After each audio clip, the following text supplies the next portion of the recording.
जी अदा नालो ॿुधायो पोइ मसलो ॿुधायो। नालो मुश्ताक शाह। जी अदा मुश्ताक। जी छोकिरो छा आहे त माना 8 बजे खां वठी 3 नंढा आहिनि। हिकिड़ो मुंहिंजो भाणेजो आहे नालो रेहान शाह जी ऐं ॿियो फरहान शाह मुंहिंजो पुटु आहे ऐं ॿियो 2 पढ़ंदो छोकिरो आहे आकाश नालो। टई 8 बजे खां वठी ग़ैब न आया। असां ॻोल्हे परेशान जाॾे काॾे विया। उमिरि घणी अथनि?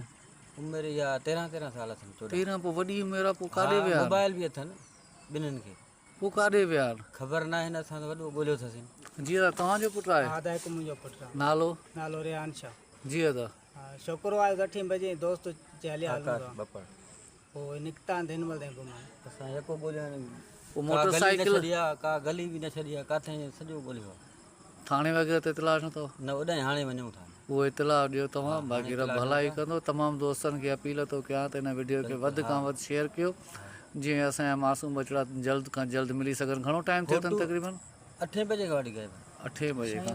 फ़ोटू वधीक पोइ तव्हां शेयर कयो त उहो कमेंट बॉक्स में रखूं था। तमामु दोस्तनि खे वरी अपील थो कयां त कमेंट बॉक्स में बचड़नि जा फ़ोटू रखूं था जिन खे बि इहे नज़र अचनि जल्द खां जल्द राब्तो कनि। महिरबानी।